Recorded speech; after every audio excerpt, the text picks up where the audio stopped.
Celtics Beat is brought to you by FanDuel, the exclusive wagering partner of the CLNS Media Network.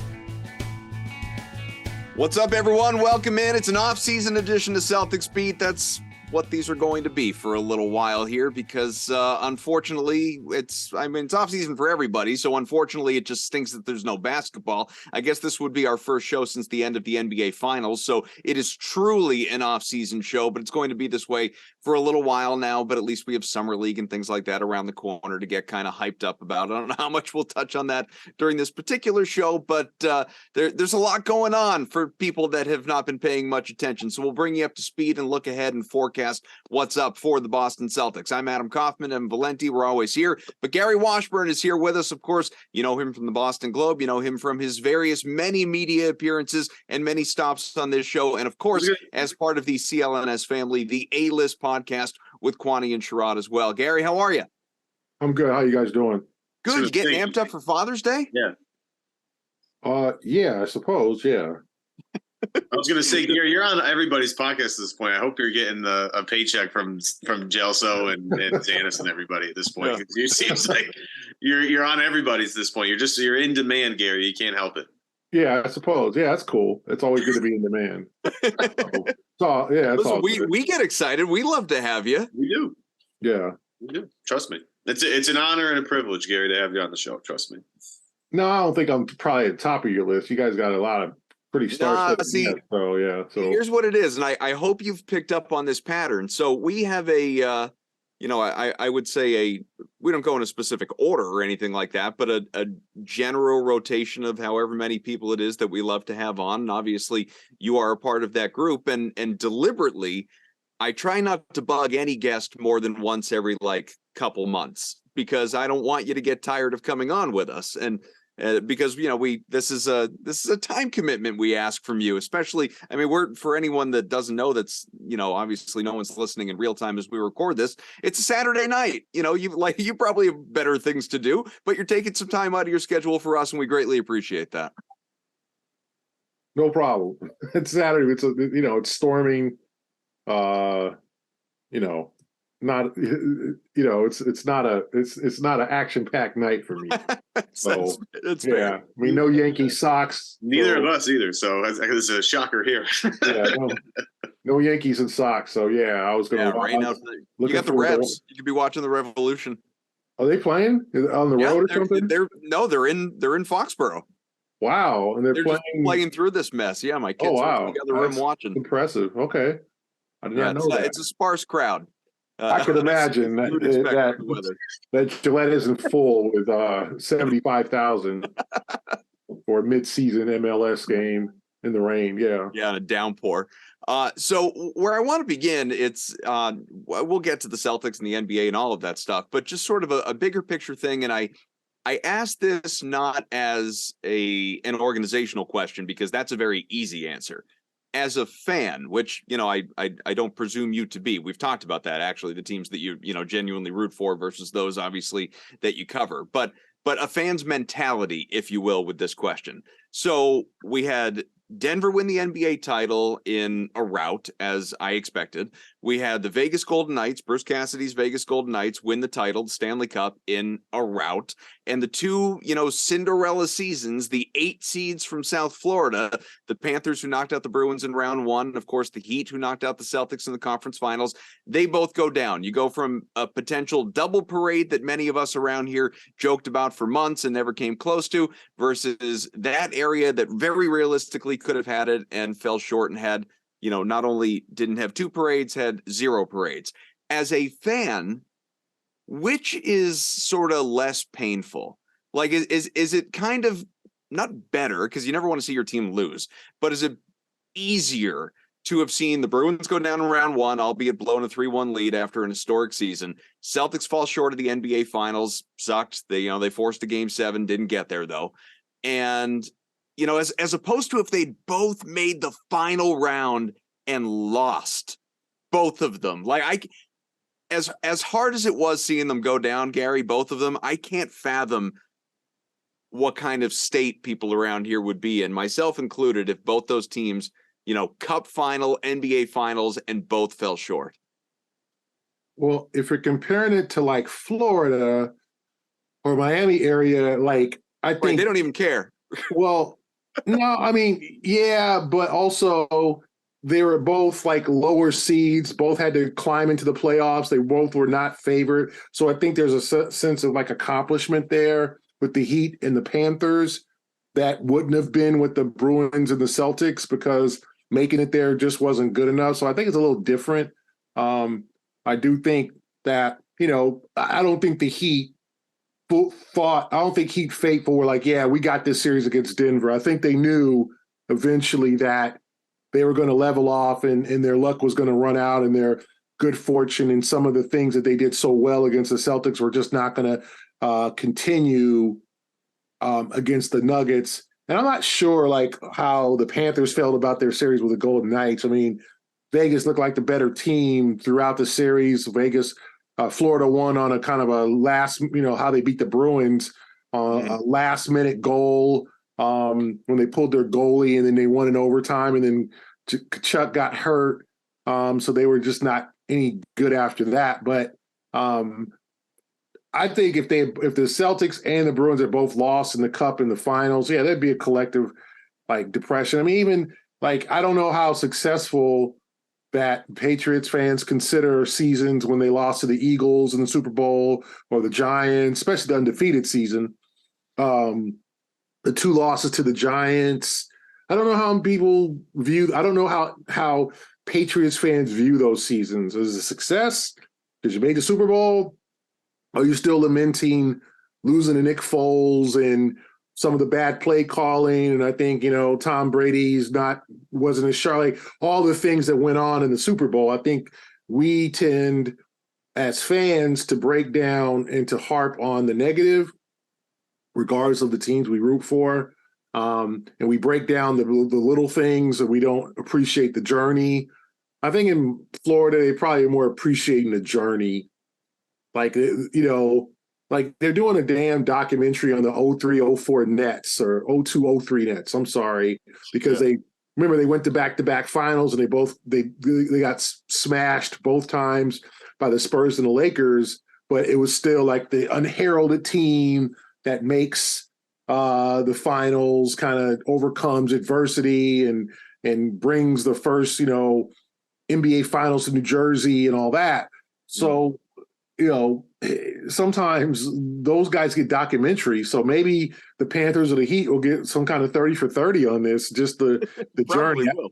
I don't think they will do a 30 for 30. They would have done a 30 for 30 on the Bruins or the Celtics if they had lost in the finals. I think people would have been disappointed. So I just think that's how you have to look at it. I think it's a collective, like when you're favored and you don't make it, there's a collective like, what the hell happened? Like, did the Celtics have a good season? I think it's a honest question for the fans. Like, did the Celtics have a successful season? The answer would probably be no. It'd probably be 70-30 no. I don't know. If you want to get back to the finals, now if they had lost in Denver at 6, it would have been, I think, pretty good. But the fact that just what happened in that Miami series, the drama of the playoffs, having to rally to beat Philadelphia, all of what happened. No, I don't think it was a successful season, especially when you have the unfinished business theme and you didn't even get back to the finals. And the script of you getting back to the finals, the chorus was no Milwaukee, no Knicks, Philadelphia out Joel Embiid for a couple of games, 7-seeded, I'll call them 7-seed because they were the 7th best record in the league in the East. 7-seeded Miami, and you didn't do it. So no, I don't think it was a successful season. But I think if you ask Miami, you ask Florida, hey, we had a really good season. That was a good season. I think there'll be some celebratory situations there.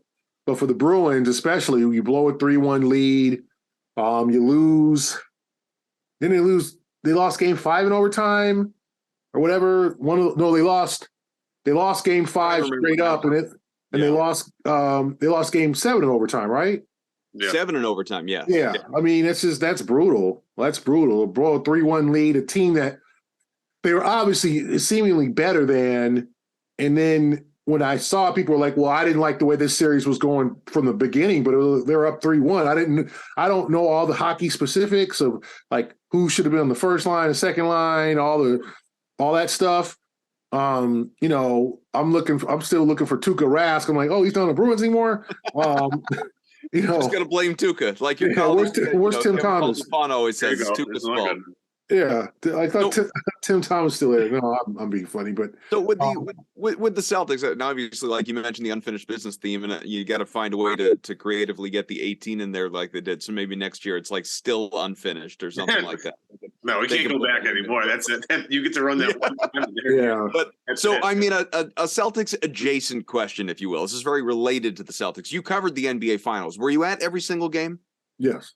Okay, so you and obviously you watch Denver up close. You talk to many members of that organization throughout the series, and I think that it's a weird way to put this. I don't know if you would agree with it, but I feel like for a long time, even despite winning 2 MVPs, Nikola Jokic was still very much underappreciated and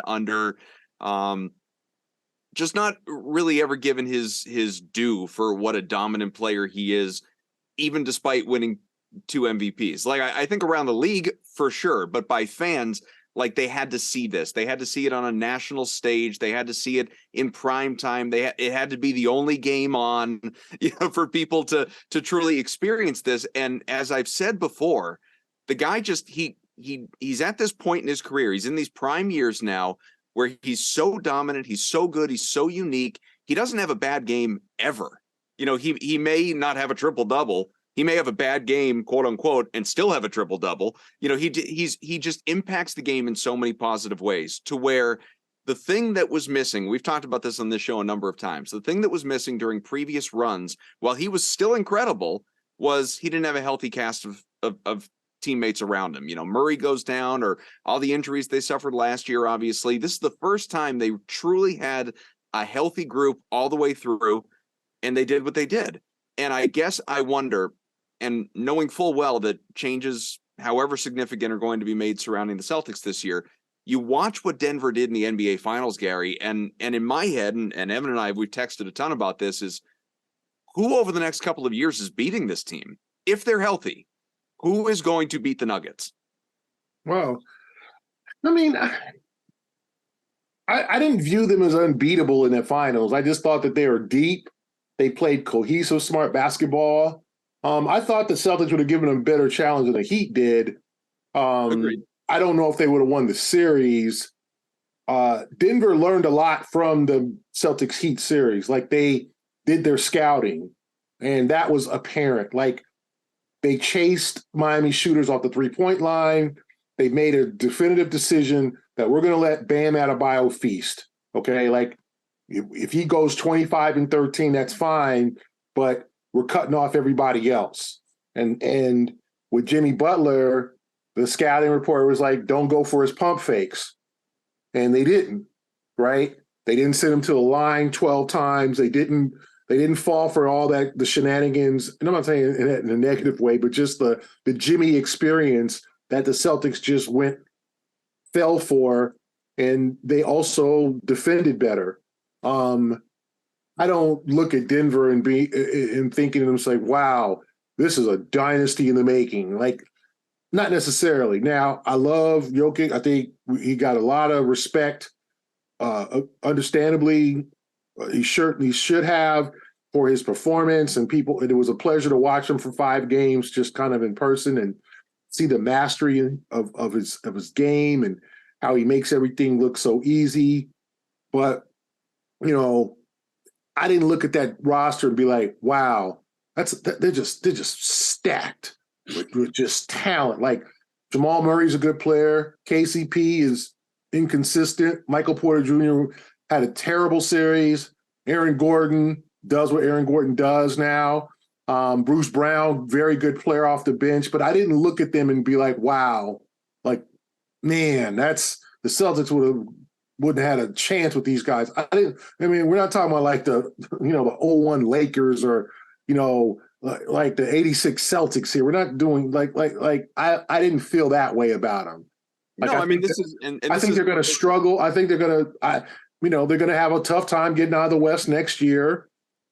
Championship hangover, but I think they'll want it. I don't think that they'll come out like fat cats, but and kind of soft or anything like that, where they'll come off like, and just take the first 30 games off out of their championship glory. But I don't look at that team and be like, wow, like no one could have touched them this year. I think they played smarter, and look at the road to the finals. They played Minnesota, it's a mess.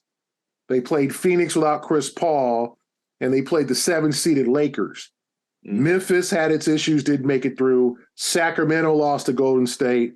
Golden State lost to the Lakers. So there was no great teams, and the Clippers were just, the Clippers were just a mess. They couldn't stay healthy with Kawhi and Paul George. So all the teams that were hyped in the West, like the Warriors, they just didn't have a good season. The Clippers injured. The Grizzlies just a mess with the Morant stuff and Dylan Brooks, and they just weren't ready. They weren't mature enough. The Lakers just didn't have enough depth. Like LeBron's not great enough anymore to carry a team. AD checked in and out in the Denver series. They just weren't good enough. So if you look at it, Denver's road was almost as like paved as the Celtics was, right? You play an 8th seed, a 4th seed, and a 7th seed. 2,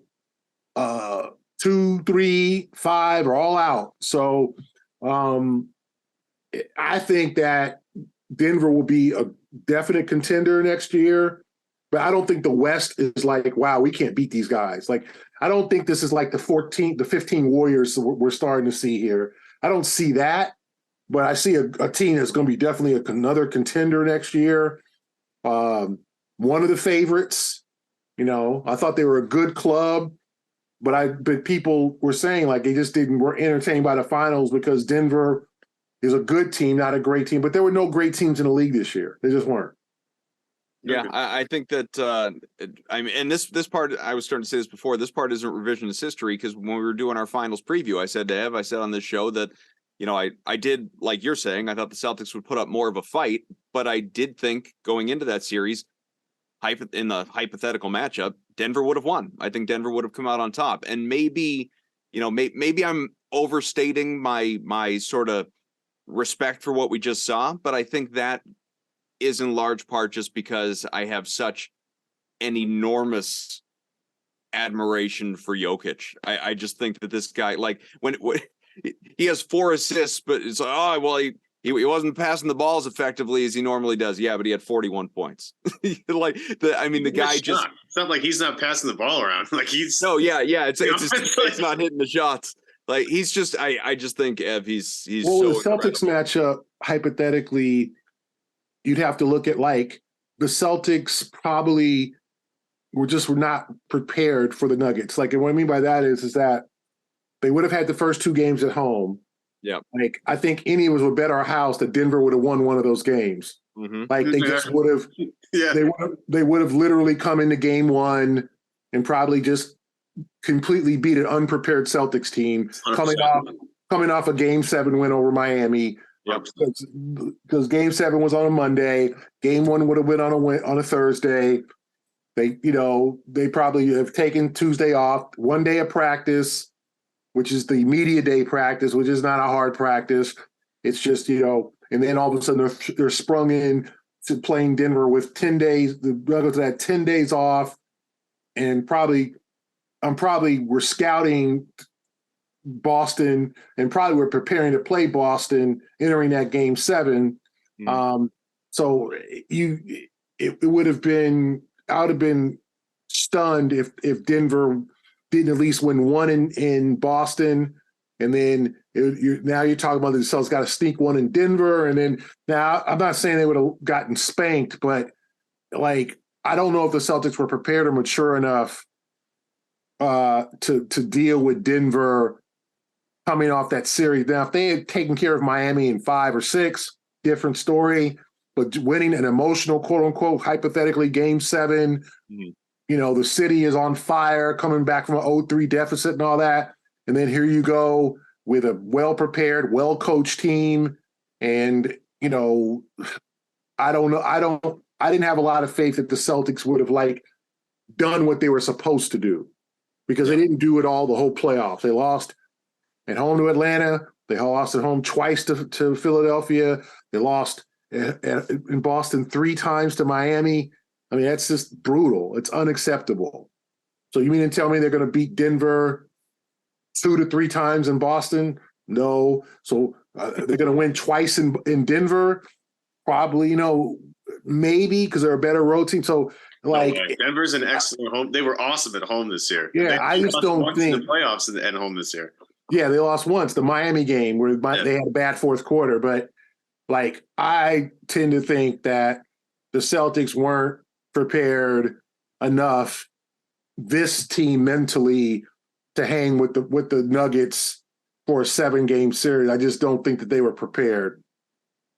Yeah, Adam, quick break to tell you today's show is powered by FanDuel. Baseball season is in full swing, and there's no better place to get on the action than FanDuel, America's #1 sportsbook, because right now, new customers get a no-sweat first bet from us at CLNS Media up to $1,000. Again, that's $1,000 back in bonus bets. If your first bet doesn't win, just go to FanDuel.com/Boston to join today. Now, we've been talking about same-game parlays pretty much ever since we started doing our FanDuel reads, since FanDuel humbly has sponsored this particular program.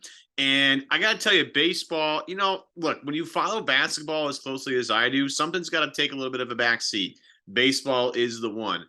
However, whatever you do, this is my advice, right? Whatever you do during this baseball season, when it comes to SGP, a same game parlay, just throw Luis Ariz in there to get a hit that day. Luis Ariz hitting .388 so far this year for the Marlins, okay? .388. It's very, very, very, very, very, very likely this guy is going to get on base in some capacity every single day with the way that he is hitting the baseball so far this season. I know it's hard with baseball. Things can be crazy. As of this recording, look, he went 5 for 5 in the game prior. Now, he went 0 for 3 straight games. But I'm telling you, you're going to win more than you lose as long as you have this guy as a part of your same game parlay. Of course, FanDuel has more things than just baseball. They have tennis, they have golf, they have the WNBA, the NFL, the NBA drafts coming up. All that and more can be found at FanDuel. So make sure you get in on the action right now. Get a no-sweat first bet up to $1,000 when you join FanDuel today, thanks to us at CLNS Media. Just go to FanDuel.com/Boston to sign up. FanDuel, the official partner of Major League Baseball. One of the things that have been kind of just thrown around to, whether it's the internet or people I just talk to on a daily basis, is, and it's hard because Nikola Jokic is just unbelievably good at basketball, right? But you look at him, you look at Curry the year prior, you look at Giannis the year prior, and it's obviously more complicated than star player leads said team to NBA Finals and NBA title. But when you look back on the last 3 titles, Giannis's 50-point game set, or was it game 6, comes up where he eliminates the Phoenix Suns with an all-timer. Curry's 40-point whatever game 4 against Boston that flipped the script. And you look at Jokic pretty much the entire series against Miami. And I look at the Celtics team and I say, all right, obviously Jason Tatum is the Celtics' best player. Gary, do you believe that at some point in Tatum's life, he is capable of a run like the last 3 championships we've seen? Yeah, that's a good question. I think that I think Tatum has to literally go into next year. I don't know how Tatum feels about this year that just completed. Does he say to himself, I had a good year, we just didn't make it, but it wasn't my fault? Or does he think to himself, man, I got to be top 5, top 3 Tatum next year. And I wasn't that guy this year. I got to be, I've said in another podcast, Tatum has to go in and to this year coming up and being this is my MVP year. This is my year. Like Jokic has won it, Embiid finally won it, Giannis has won it. Who's next? Okay, who's next? It's me. That's what Tatum has to say to himself. And I'm not, and I know, like, of course, he wants to win MVPs. He wants to do all the personal accomplishments, but I think he has to connect that me being the best player in the league makes us one of the best teams in the league and probably makes us a favorite to get back to the finals. So if I'm Tatum, get all your rest that ankle, rest that wrist, get back in the lab. I don't think he's playing USA basketball this year. And make yourself the best player in the league. Like, this is your year.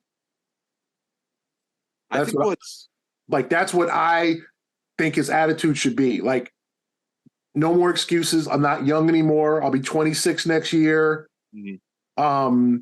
It's time for me to be stars break through too. Is like 20. Like Curry broke through at 26. That's the year. It's time for me to be more consistent. None of these 3 for 19 games. Or like he's gonna have bad shooting nights, but none of that goes on. Like I gotta carry these guys. And I get it. Like in Game 7, he sprained his ankle the first play of the game. Mm-hmm. It was a bad luck situation. He wasn't himself. I'm not blaming him for Game 7, but Jason's got to be a level or two up now. This is your time, Jason. Like, that's how I look at it. Like, you've elevated yourself to a top 10 player. Top 5 is debatable. If you want to, depend on health or whatever, would you put him in over Damian Lillard? Would you put him in over guys? Would you say he's better at this point than Steph? Because the top 3, you would say Embiid, Jokic, and Giannis. And then, would you put him in over Donovan Mitchell? Would you put him in over Curry? Would you put him in, who would you, like, where would you rank Jason? Some people probably say 4. Some people probably say 7. Some probably might say 10, right? Jason's got to be like, no, I'm top 3. Or number 1. This is my year. Everybody else had their success. Giannis got MVPs. Jokic's got 2s, MVPs. Even Embiid now. Embiid is coming off an MVP season. Where's mine at? And he can't blame the media for not voting. Like, he's got to convince the media, convince the NBA fan base that I'm the best MF in the league. Every night I'm best dude on the floor. So I don't know what Jason needs to do this summer. I think it's good. Get him some rest, hanging out with Deuce. That's great. It's only June. But July 1 or whatever, get back to the lab and figure out what they want from you, how they're going to change the offense, because I would assume they're going to change this offense and adjust this offense to where it gets, he moves more and he's more of a playmaker and he's coming off screens more and he's doing a little bit more, doing more with less, maybe taking the ball out of his hands a little bit and making it easier on him to where, like, okay, this is my year. Like, I'm owning this. Like, I didn't step up and bring us to the finals. It's time that I do that. That's where I think Jason needs to approach this year. If he approaches it like, well, I'm top 10, I'm good, that's a little discouraging. I don't think he'll do that. I think Jason's a dog. And I think Jason wants to be great for many reasons, personal, professional, team-wise. I think he wants obviously, zero is going to be raised in the rafters. He's going to try to chase Havlicek's all-time Celtics scoring record. He's on the cusp of 10,000 points for his career. I think he'll get that in the first 2 or 3 games. A lot for Jason to accomplish, but I think a championship and an MVP is what's eluded him. So for a couple of years, we've talked about this team like this, it's the Jays team, Jason Tatum, Jaylen Brown. In reality, and I say this with all due respect to Jaylen Brown, who had, not a great playoff run, but a phenomenal regular season, all NBA second team, put himself in position for the Supermax, all of it. But this is Jason Tatum's team. Like, Tatum is the guy who we know they are building around. He is not going anywhere. He is not going to hear his name in any trade rumors. Jaylen Brown, obviously, already, like, season's over, and it's, man, could they deal him for, is he going to be involved in a Bradley Beal trade? Is he going to be involved in a Damian Lillard trade? Is he going to, what would a Chris Paul package look like? All of these different things, to where, kind of going back to something you were just talking about in terms of breaking through and age and all of that. Generally, it's not a rule of thumb, but generally speaking, name any all-time great you want. Most of these guys, at least over the last 30, 40 years, when they win their first title, they're 27, 28, 29. Usually it takes a little while. And people hear that, and this is like, mainstream media kind of thing, and most mainstream media kind of annoys me at this point anyway, but especially as it relates to the Celtics. But that'll quickly be met with, I'm so sick of hearing how young they are. It's a terrible excuse. I take it from entirely, Gary, the opposite side. I don't view it as an excuse at all. I view it as an advantage. The fact that they have gone on as many deep playoff runs, this core, as they have, that they have as much experience as they have, and the fact that they are young, just as a matter of fact, not an excuse, not a reason they haven't won, just a fact. Tatum is 25. Brown is 26. These guys, if you keep them together, and I take Brad Stevens at his word, I believe they will. If you keep them together, at least for the next year or two, they are just entering their prime years. So you can change up the core. You can, like the greater core, you can talk about, like, there's already is Malcolm Brogdon on the move? Sure. I mean, do it. But you start to, like, Marcus Smart. Yeah, you could entertain that. Rob Williams, maybe you could entertain that. But in terms of the Jays specifically, with age on their side, do you believe these are two guys, not one, not Tatum, two guys that you continue to build around at this point versus soliciting another all-star or former superstar elsewhere? Yeah, I'd say that. I think that, it's getting to the time I just think their window is now, right? Like, I don't think the 2 to 3 year where Jason is pushing 29, 30 and like, it's got to get done now. Like, the league is evolving, and right now the Warriors are getting old, the Lakers are getting old, but the old guard, the guys who were like drafted in the late, LeBron's a whole exception, 03, but the guys who were drafted in 08, 09, the Durants, the Currys, the Hardens, the Russ Westbrooks, like, they're getting older, okay? Their time is shifting, and there's a hole there with guys who have stepped up. Giannis has stepped up. Jokic has stepped up. But there's the dynasty and the great teams are we're in a parity mode now. And so the Celtics have a chance to capitalize. They have built intelligently a very good club, drafting Jason and Jalen, drafting Marcus, trading for Derek White, even Malcolm, re-signing Horford, drafting Robert Williams, drafting Grant Williams, drafting Peyton Pritchard. Like, they have mostly a homegrown team. And to me, you got to take the next step. And I think the thing they can learn from the Nuggets is Mike Malone's didn't make the team. The Nuggets didn't make the playoffs in Mike Malone's first 3 years. Like, they were just this, like, no, Denver's never going to do it. Like, and kind of how people are starting to kind of talk about the Celtics now, but Denver's never going to do it. Remember last year they lost in the first round to Golden State. That was without Murray. They lost in 5 to Golden State in the first round. And people were like, this guy's the MVP. He can't even lead. Like, they can't even push the Warriors to 6 or 7 games. What? Mm-hmm. Remember, what I'm saying? So I think the time for the Celtics is now. There's changes going on in Milwaukee. Chris Middleton's getting older. Brook Lopez, a free agent. Who knows? Brand new coach with Nick Nurse in Philadelphia. Who knows what's going to happen with James Harden? The Celtics' time is now. So you could say, Adam, I get the whole, like, oh, we got 3 to 4 more years. Like, you really think for we'll wait 3-4 more years? They've been to 5 Eastern Conference Finals. Like, how many times can you go to the Eastern Conference Finals? And I get it. but this ain't the NCAA. This ain't like making the Final Four. Tom Izzo, Hall of Fame coach, won national championship like 48 Final Fours. Same with Jim Boeheim. Yeah. You know what I'm saying? Be careful. Yeah, we know. No, but that's the question. But on his resume, Boeheim's going to have 10 Final Fours. I get it, one chip, but 10 Final Fours. 10 Final Fours. Like that's a tip your cap. That's a great thing. But nobody cares about the Final Four in the NBA. So that's you got to get over my point. It's how much do you change up the core around those two guys specifically? Yeah, you can build. No, you've got the building blocks. Okay. Mm-hmm. Jalen's got to get back to the lab, as we know.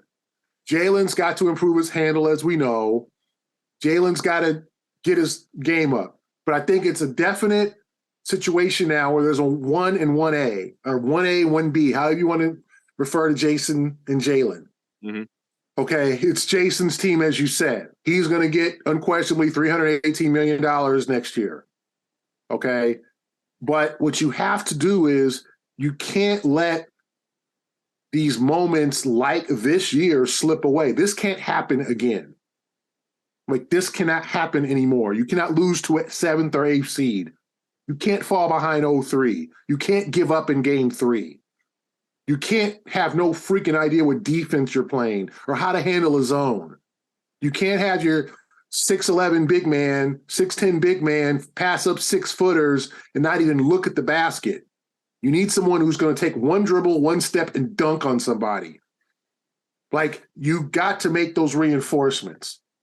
And so you look at the league, and that's why I think it's all dependent. You can build around Jason and Jalen all you want. If you have that three-pointer die philosophy, what's New Hampshire's slogan? Live free or die. Yeah. Celtics is hit threes or die. They died.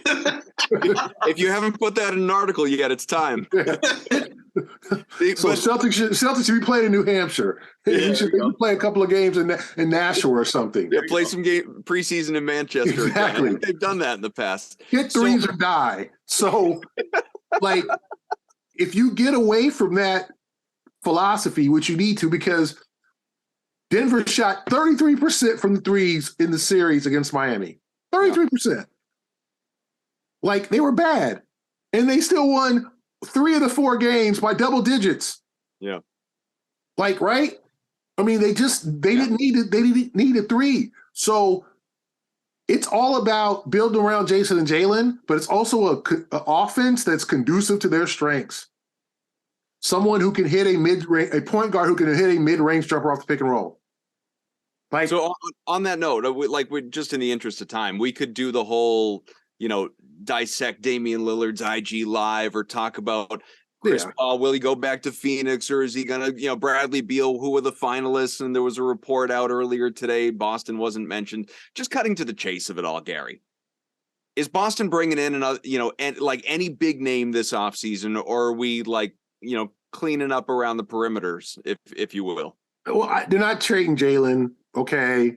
I think they could move Marcus, Brock, or Malcolm. Okay. I think they realize point guard is an issue, and it's not Marcus's fault. I'm not putting this on Marcus. It's just they've got to have a cohesive offense in the fourth quarter. Because to me, fourth quarter offense cost them games 1 and 2 against Miami. Right? Even that 46-point third quarter, they had a chance to win game 1, and they blew it. Game 2, Miami took their lunch money again like they did in the bubble, right? Game 3, they gave up. They have to have somebody put Jason and Jalen in positions to succeed. Jason and Jalen can't always be going 1-on-5 and trying to get to the rack. Like, they've got to score easier buckets. So I think they'll decide what can we sacrifice? Okay. Do we need kind of a microwave kind of guy like Malcolm? Do we need Marcus? Can we have Marcus adjust positions? They're going to have, the egos are going to be affected here. Like, I just don't think you could just run it back. and think, oh, we got Gallinari now, he's in, so we're good. Like, as much as I think Gallinari will help, I think that they're going to have to probably make a difficult decision. To me, I think they should go after Chris Paul if possible. Now, you don't give up Jalen, you don't give up but if you have to give up Malcolm, and then you give Chris Paul the Al Horford plan, we're going to play you 28 to 30 minutes a game. We're going to limit your back-to-backs. We're going to get you and your legs ready for the playoffs. We ain't having no more playoff injuries. Like, you're not going to wear yourself out, on a Thursday night against Minnesota. Like, we are going to prepare you to run this offense in the playoffs, to tell Jason and Jalen where the hell they need to be, to come off a pick and roll and hit a jumper. The Celtics don't have a guard who can hit a mid-range jumper. They don't. Like, it's Jason or Jalen. They've got to expand the mid-range game, and they need to get a big. Like, Al, I think, showed his age. Al stopped scoring in the paint. He's completely lost his post game. And Robert Williams never had a post game. And with Robert Williams, he's got, like, people talk about Jalen. Robert's got to take a bigger step. Robert's got to go. I don't know if you call Akeem Olajuwon, Patrick, I don't care who you call. Go to someone's 2-week or 3-week camp and learn some damn post moves. Learn to hit a jumper. If you look at Adebayo, look at all what he does. Mm-hmm. Handles the ball, can breach you off the dribble, can hit the short. Now, he's not super. He could be a better short jumper shooter. Like, he missed some chippies, he missed some bunnies. But he just is so versatile. And that just makes him hard to guard. And Robert is more like, if you're not throwing him a lob, offensively, what does he bring? And you need someone to hit 2-point shots. Like, you got to have layups. Denver showed that. If you score at the rim or you hit the mid-range, you can beat teams like you can beat the zone. You can beat teams like Miami. Denver shot 33% from the three in the series. If they shot 40, they would have obviously swept, but they didn't rely on the three. And I think the Celtics have to look at the live three or die philosophy that Mazzulla said, let's get up 50 a game. Like, what, 50? Yeah. And what were they, 16 for 77 in games 6 and 7 against Miami? Like, that cost you the series. Should have lost in 6. If it weren't for Derek White being awesome. But they hit a lot of 2-pointers. But, Evan, like, they won that game because they hit a lot of 2-pointers. Including the last one. In that game. They scored, they scored at the rim. Like, they did what you're supposed to do. Right. But in game 7, Marcus Smart's taking 3 steps back for a step back 3 off the like, and the fact is that I don't know, and we'll see what happens with the inclusion of Sam Cassell and Charles Lee. Mm-hmm. But the Celtics got to have roles. If you guys looked at Nuggets, everybody in the Nuggets had a damn role. Yep. Like, except Michael Porter Jr. was the only one that was kind of a, like, as soon as I get the ball, I'm putting it up. Everybody else has a role. Miami, they all had roles. Duncan Robinson is not trying to do too much. Max Strus is taking threes. Like, Marcus is allowed to do whatever he wants. Jason can do what he wants, and maybe Jalen. The rest of them have to have roles. And you have to establish those roles. This is what we do, and this is what we do well. We're not having Al chuck 9 3-pointers and go 1 for 9. Like, get your ass in the paint and score a couple of buckets. Get a dunk.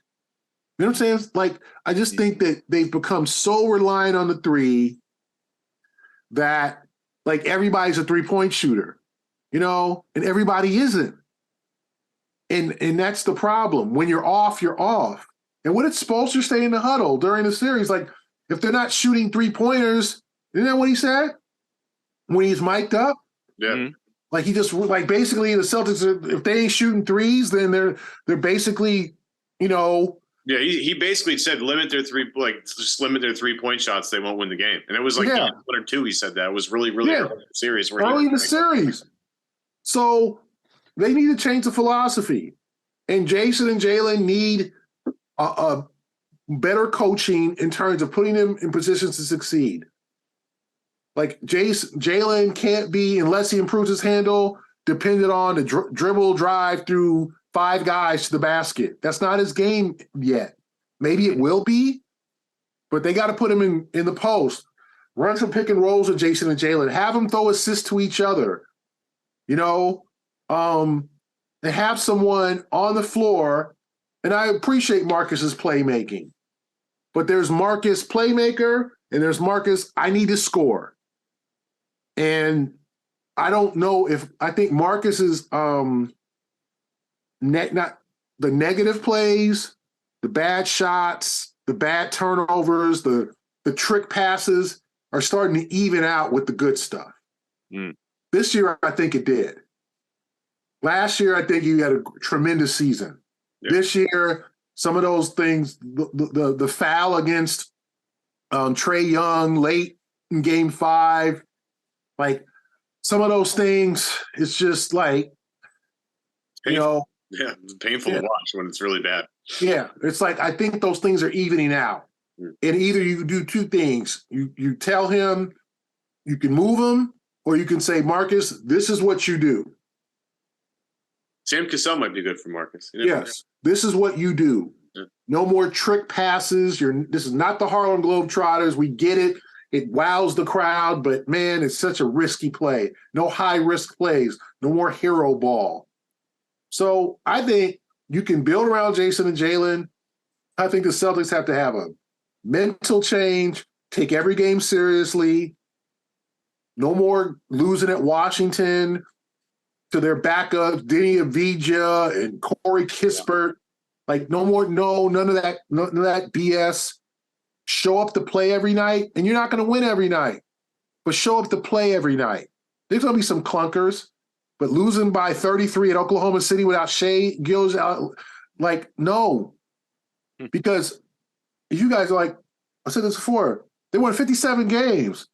We could go through the schedule and point out 10 more games they could have won. Absolutely. Yeah. I mean, 10 more. Game 2. Yeah. 10 more games. Like, I'll give it to them. Like, they got their ass whipped at Golden State. Got their butts whipped at Chicago. There's nights you're just going to get your ass whipped, right? The 2 at Chicago. Okay? It's a bad matchup for them. The 2 home games against Orlando, you can put that on the list too. You know what I'm saying? Overtime games against the Cavs early in the season. Yeah, the 2 overtime games against the Cavs easily could have won. 4th quarter execution. A couple of those games against the Knicks. They lost 3 times to the Knicks. That last regular season game against Miami where Jason came down and when Joe didn't call a timeout. Like, there's so many games, and you're going to have tough losses, botched possessions, all that. But the Celtics had too many lackadaisical moments, and it spread into the playoffs. Like, Game 5 against Atlanta, Game 1 against Philadelphia, Game 5 against Philadelphia. Like, it's just like it's up here, and it's been like that for years. This team has blown leads for years. We all know that. Mm-hmm. So to me, it's more of a mental thing than just like Jason and Jalen. Like I would trust that Jalen's gonna work, go to the lab and work on his skill set. I would trust the same thing with Jason. But I think they need a point guard and a more productive center and a better bench. Like, to me, Brad did not help Joe at all. The Mike Muscala trade was a failure. Okay, we all admit that. I think after 2 weeks, they figured out he couldn't play. And I'm not saying he can't play, but he can't play in the rotation. Yeah. He thought he could replace Gallo's role. You had Luke Cornett just standing there. Whatever they did to, defending threes. The Cornett contest. Yeah. They had Peyton Pritchard. I don't know what they're going to do with him, but Joe obviously didn't trust him. Blake Griffin was a good locker room guy, but Joe didn't trust him to play him in the playoffs at all either. So you had a lot of guys on that team who just didn't have a purpose. And I don't know. Like, let's see what happens with J.D. Davidson. Maybe he makes a bid to take Peyton's spot. Like, I really like him. I think he's going to be someone to look out for. We'll see what happens in Summer League or whatever, right? But Brad didn't pad that bench. And, like, if you look at Denver, okay, DeAndre Jordan, Ish Smith. You ever seen Ish Smith and what he's done to the Celtics over the years? Like, Ish Smith, oh my God. Yeah. Like, Ish Smith, like all these guys who didn't play. Like, Denver loaded their roster, loaded its roster with guys who could actually help them, even though they might not have played. Like, they were deep. And that's what I thought the Celtics were going to do. And it ended up that, like, and for whatever reason, Joe didn't trust Hauser in the playoffs. Hauser shot 41% from three in the regular season. Joe didn't play. Like, I don't know. Like, but I think it's part of that's on Brad. Like, add to the roster. You need to get some tough guys. Okay. No more soft stuff. No more letting Jimmy and those guys punk you. Get in somebody's face. Have a, scrap. It's got to be, I think, an attitude adjustment, but also Brad's got to get out of his comfort zone and stop bringing in nice guys. Stop bringing in guys that, why wouldn't they have signed, to me, why wouldn't you sign DeMarcus Cousins over Luke Cornett? Over Luke Cornett. Fair. It's fair. Yeah, I mean, like, this is a tough guy. Yeah. It's like the floated trade for Isaiah Stewart. I'm just like, well, that guy at least is a tough guy. You don't want any part of Isaiah Stewart. Yeah, he's gonna chase LeBron around. But it's like, there's a big man right there. I wouldn't fool around with that guy. Exactly. Like, you need to get tougher. Like, and if it didn't work out with DeMarcus Cousins, then you sign him on, like, you know what I'm saying? Like, for years, though. That's been your thing. That's what you have to do. Sign guys, and if they don't work out, cut them. Like, just go. That's what you have to do. Like, everybody can't be like Brad has this. Like, they've got to be this chemistry and culture. It's not working in terms of getting to the championship, winning the final. It's working to get the Eastern Conference Finals, but it's a bunch of nice guys on the team. It's just like Brad didn't help. Trade deadline deal was Mike Muscala. That was it. I mean, Milwaukee went after Jay Crowder. There was all these teams doing stuff. Who did Miami go after? Kevin Love. Like, you know what I'm saying? Like, guys who can actually play. And I'm not saying, sign Kevin Love tomorrow. I'm just saying that's the type of moves that you have to take and chances you have to take in order to replenish your roster and have guys who can help you. And I just think this year, again, the Celtics had a bunch of guys who Joe didn't trust and didn't play. Fair. Well, guys, I need to wrap it there, or I'm going to turn into a pumpkin. But I got to tell you, I do not feel better. No, neither do I. in any way, shape, or form. The two assistant coaches is a good. Adam, the two assistant, that's a good start. We're not even a free agency yet, so. We're 2 weeks from free agency, so relax on the, like, don't cry yourself to sleep yet. Thank you. I appreciate that. I do think that I think Brad is adept enough to know what this team needs, and I think they'll enter next year with a different roster, not completely different, but an adjusted roster, because he knows next year is the year. Mm-hmm. And I don't want to hear no more unfinished business. I don't want to hear no more talk. Just win games. Shut the hell up at Media Day. Yep, we're here to win games. I'm not talking about what we're about to do, what we're going to do. No. Bring on the first opponent. We're knocking them out. We're no more lackadaisical play. No more bad fourth quarters. If we get beat, we get beat on certain nights. But damn it, we're not going to lay down. We're not going to go through these stretches. We're not going to blow 28-point leads. None of that. If they should be upset. We'll see how upset they are. But I do think Brad will set them up better than they were this year. Gary, just promise me when sometime in the next couple of weeks, when you're writing like the lead up to free agency article about, what should the Celtics do? What will they do? What do they have room to do? There will just be a passing line in there somewhere that says something to the effect of, hopefully they go out and sign a mean guy. They're too nice. We don't need, Boston bringing its preseason to Manchester with its live 3 or die offense. Yeah, that's the line that I'm looking for, and I can't wait to read it. Gary Washburn, thank you so much for hopping on, man. Really appreciate it. And happy Father's Day to both of your families as well. Hopefully it's a nice weekend. Thanks a lot, guys. Appreciate it. All right. Thank you, everyone out there, for watching, for listening, wherever you find your podcasts. If you watch on YouTube, we appreciate that. Rate, review, subscribe, all the great stuff we never tell you until the very end when you've probably tuned out by now anyway. But thank you very much, and we'll do it again next week as we get that much closer to not only Summer League, but, of course, the start of free agency.